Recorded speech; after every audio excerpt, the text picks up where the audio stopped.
Escuela Manuel Espinosa Iglesias. Les vengo a presentar un poquito de lo que es la legislación educativa. Vamos a ver 3 apartados. El primer apartado es marco legislativo en los ámbitos mundial y de América Latina. Posteriormente vamos a ver la evolución que ha tenido el sistema educativo. Y por último vamos a ver las bases filosóficas, legales y administrativas de la educación contemporánea y sus aplicaciones en México.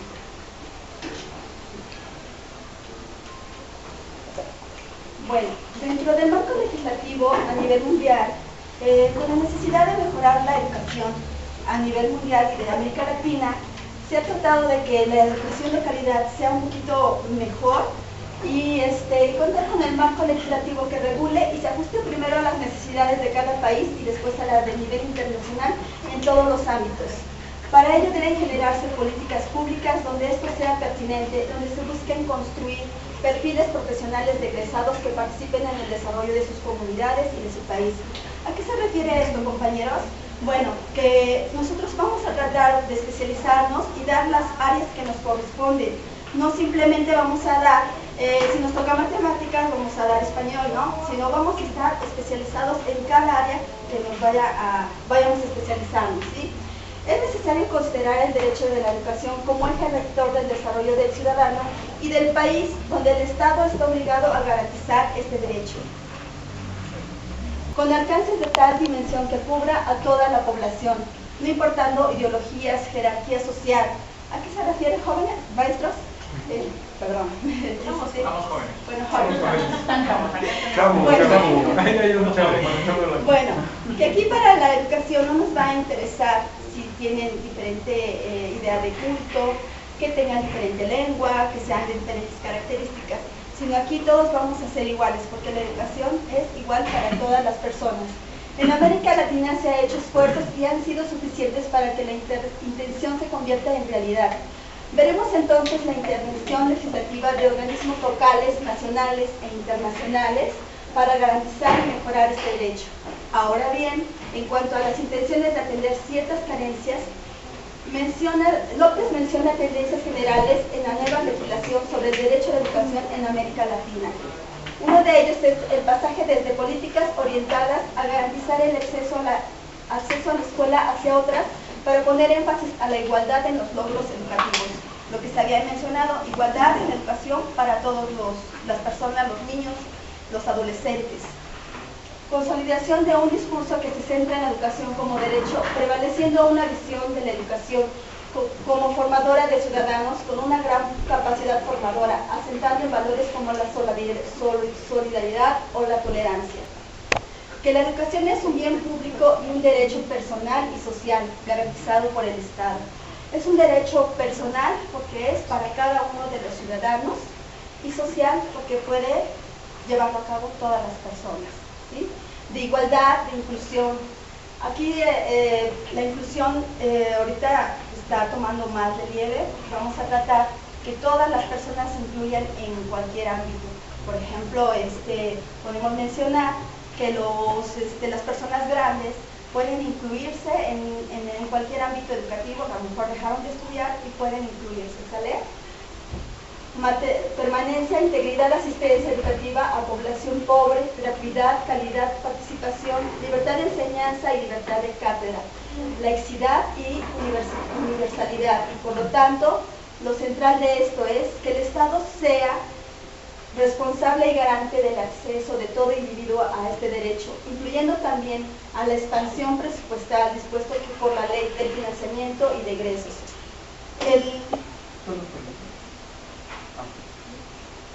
Cabe mencionar que en relación a América Latina, como lo dice Néstor López, para estas reformas se consultaron organizaciones gremiales, docentes y no docentes, de padres, de estudiantes, asociaciones vinculadas tanto a la educación, de gestión estatal y privadas, real o imaginado, más amplio que la familia y la comunidad inmediata. ¿A qué se refiere esto? Que nosotros somos los primeros que vamos a impulsar a los niños, a los jóvenes, a que ellos se desarrollen en diferentes ámbitos. Con la participación de los mencionados se puede generar sinergia, donde se manifiesta una sociedad crítica y reflexiva, preocupada por su sociedad. La sinergia se refiere si todos participamos en conjunto, en lugar de obtener un solo objetivo, vamos a tener muchos, ¿sí? Sumándose a esto, y que de acuerdo a las participaciones de algunos países en diferentes cumbres, queda de manifiesto que en la contribución para la mejora de la educación se han abordado principalmente tres temas que bien refieren esto: la redefinición de la obligación y las metas de la universalización en la promoción de acciones orientadas a garantizar calidad educativa y en las políticas de equidad. Con lo anterior podemos considerar que aquí se abordan propuestas normativas de mejoras, como en relación también al currículo, su continuación, revisión y renovación, formación docente, evaluaciones y mediciones de calidad educativa, investigaciones e innovación, incorporación de nuevas tecnologías y medios de comunicación, mejoras en la infraestructura, tanto desde la institución y aulas, así como su equipamiento y su buen clima en la institución. Todo esto está dentro de la reforma, que nosotros nos tenemos que actualizar, renovarnos también. Las escuelas deben de modernizar social, político y económico, así como de organismos internacionales. Intervienen en la elaboración de proyectos, propuestas y desarrollo de la estructura educativa sistematizada que direcciona los currículos, planes y programas de estudio. Analiza e interviene en el aspecto financiero. Considera y sugiere modelos pedagógicos a su convivencia. Además, promueve estándares de calidad de tal forma que cada estado, con sus propuestas legislativas, busca homologar la educación para ser partícipe del sistema económico y social en este mundo globalizado. Por lo tanto, es importante conocer nuestras leyes para que nuestros alumnos también conozcan la parte legislativa y encauzarlos al razonamiento de su futuro. Es indispensable el trabajo colaborativo entre todos los que conformamos el sistema educativo para transformar y humanizar. El segundo apartado, la evolución del sistema educativo mexicano, así como en la actualidad algunas leyes que regulan su ejercicio. Desde la época prehispánica, el ser humano ha buscado la forma de convivir y de socializar esta parte de su vida para su subsistencia. Para ello busca formar sinergia con otros seres humanos y lograr sus objetivos. Por ejemplo, para alimentarse, protegerse, organizarse. En la educación, la búsqueda también es de mejorar esas habilidades, convirtiéndolas en capacidades que permitan que dicha educación sea de calidad, ofreciendo sus recursos materiales y humanos para proceso enseñanza-aprendizaje. México, aprendizaje y su cultura. Para entender el marco legislativo de México anterior y actual, es necesario tomar en cuenta cómo se ha desarrollado la educación y su regulación desde la propuesta de autores, así como instituciones educativas y legislativas que han generado dicha necesidad, la regulación y la propuesta jurídica. Desde tiempos remotos, realmente la calidad siempre se ha preocupado las instituciones educativas. Entonces cada vez se trata de que esto vaya mejorando y más adelante vamos a ver. Tenemos que en México se escribe la historia, entre otros acontecimientos importantes, lo siguiente. Entre el año 400 y la conquista, en la época prehispánica, el sistema educativo consideraba dos tipos de escuelas: el camecal, que se les asignaba a los nobles, y el tepozcali, donde se educaba a los más iguales o clase media. En las épocas coloniales se destaca que en 1532 era una institución educativa socialista. En 1572 fundaba el Colegio Máximo de San Pedro y San Pablo por los jesuitas. En 1588 se funda el Colegio de San Ildefonso. En 1759 se funda la Escuela para la Mujer Indígena. Entre 1784 y 1796 se funda el primer colegio de América. En 1905 se introduce la educación en las artes. En la época independiente, en 1813, se funda la escuela. En 1820 comienza la enseñanza lancastriana. En 1821-1841 es periodo en lo que la educación estuvo confiada a la Secretaría del Desarrollo Universal de Justicia y Negocios Eclesiásticos. 1833, escuelas normales y la libertad de enseñanza en la época de la Reforma. 1857 se promulga la Constitución y se inicia el artículo 3 para la libertad de enseñanza. 1867 se anuncia la primera ley sobre la educación, expedida por Benito Juárez y Gavino Barrera. 1869 se incorporan las escuelas particulares al Estado. 1875 Justo Sierra inaugura la alfabetización y la democracia popular. 1882 se crea la normal para profesores. 1905 se crea la Secretaría de Institución Pública y Bellas Artes. 1917 se fortalece el artículo 3. 1921 se crea la Secretaría de Educación Pública y Bellas Artes. 1924 Álvaro Obregón declara la obligatoria la enseñanza industrial. 1934 se reforma el artículo 3 para que se estableciera y difundiera la enseñanza socialista. 1936 se funda la Universidad Obrera. 1937 se establece el Instituto Politécnico Nacional. 1939 se crea el Instituto Antropología e Historia. 1940 se funda el Colegio de México. 1943 surge el sindicato. 1950 quedan legalmente laitos. Con la política pública del presidente Enrique Peña Nieto, en el ámbito educativo se reforma el artículo 3 y 73 de la Constitución de los Estados Unidos, buscando la calidad educativa, además de que sea laica, gratuita e inclusiva. Promueve en sus planes y programas de estudio la democracia, lo nacional, la convivencia humana y la calidad académica. Entonces se crea el Sistema Nacional de Evaluación Educativa, basándose en la Ley del Instituto Nacional para la Evaluación de la Educación y apoyándose de la Ley General del Servicio Profesional Docente. Con ello se pretende mejorar la vocación, la pertinencia, la honestidad, la práctica educativa, los perfiles, la profesionalización continua, la no discriminación de los docentes. Con la Ley General de Educación, además, se propone que la educación sea impartida en la propia lengua o español, fomentaba valores, derechos y deberes a los educandos. Con esta ley se impulsa la educación especial e inicial, en especial para los discapacitados, y se acentúa la educación en diferentes modalidades. Y en relación a los planes y programas de estudio, que sean homologados en toda la República, así como la participación importante de los padres de familia y tutores en el proceso de formación, y para procurar la integridad de los educandos, se anuncia la Ley General para la Protección de las Niñas, el Niño y el Adolescente, y con ella se establece la creación de consejos de participación social, precisamente para la contribución de tutores a la procuración y bienestar de niños, niñas y adolescentes. Se ponen en práctica los principios que favorecen y complementan el interés superior de niñez, como la participación, la no discriminación, el derecho a la vida, la supervivencia y desarrollo, la interculturalidad. Además, junto con el Manual de Convivencia de Bachillerato, se busca la sociabilización entre todos los involucrados en la formación del alumno. Lo anterior nos conduce a entender cómo a través de la historia se han hecho esfuerzos para el establecimiento de instituciones y organismos que buscan regular la práctica y administración educativa, así como desde qué años los sindicatos han buscado beneficios a sus agremiados, en ocasiones interponiéndose el ejercicio pleno educativo, pero también buscando mejoría en el bienestar de sus integrantes. Por lo tanto, es necesario hacer gestión para que construyamos un clima humanitario dentro de un marco jurídico educativo que nos permita hacer uso pleno de nuestros derechos y obligaciones, tanto para los alumnos, profesores, familia e instituciones, alcanzar nuestros objetivos.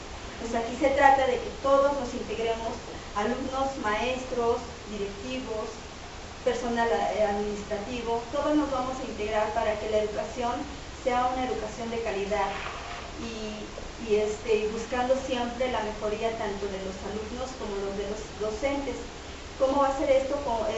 Vamos a tratar de que el perfil de los docentes vaya de acuerdo con las materias que van a impartir. Tercer apartado, las bases filosóficas, directivos y la práctica docente.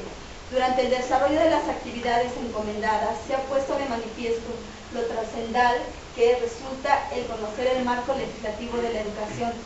Pero eso no es suficiente, será pertinente para toda la sociedad cuando el derecho y la obligación de la misma se pongan en práctica.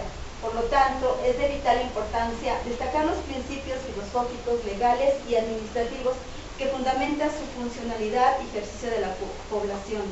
La base filosófica educativa que orienta el sistema educativo a la formación de seres humanos y las leyes que promueven este fin son reflejadas, entre otros, en el artículo 3 de la Constitución Política de los Estados Unidos Mexicanos, que promueve de forma general que todo individuo tiene derecho a recibir educación básica, incluida la de media superior, y serán obligatorias, que además tendrá a desarrollar armónicamente todas las facultades del ser humano y fomentará en él a la vez el amor a la patria, el respeto a los derechos humanos y la conciencia de la solidaridad internacional, en la independencia y en la justicia. También que el Estado garantizará la calidad en la educación obligatoria, de manera que los materiales y métodos educativos, la organización social, la infraestructura educativa y la idoneidad de los docentes, así como los directivos, garanticen el máximo logro de aprendizaje de los educandos. Esto también será apoyado a través del artículo 24, que dice: toda persona tiene derecho a la libertad de convicciones éticas, de conciencia. La educación, según el artículo, garantiza la libertad de creencias. Dicha educación será laica y por lo tanto se mantendrá por completo ajena a cualquier doctrina religiosa. Ahora bien, según las bases filosóficas consideradas para el análisis, aparece el artículo 31, fracción 1, que dice: son obligaciones de los mexicanos hacer que sus hijos o pupilos concurran a las escuelas públicas o privadas para obtener la educación preescolar, primaria, secundaria, media superior y reciban la militar en los términos que establezca la ley. Con esto veremos que la ley contempla, además del derecho, la obligación que tiene el ciudadano. Otro artículo tan importante como el anterior es el artículo 130, que dice: el principio histórico de la separación del Estado y las iglesias orienta las normas contenidas en el presente artículo. Las iglesias y demás agrupaciones religiosas se sujetarán a la ley y le dan sustento al respeto de la laicidad en las instituciones educativas, pero determinan que su personalidad jurídica tiene también derechos y obligaciones.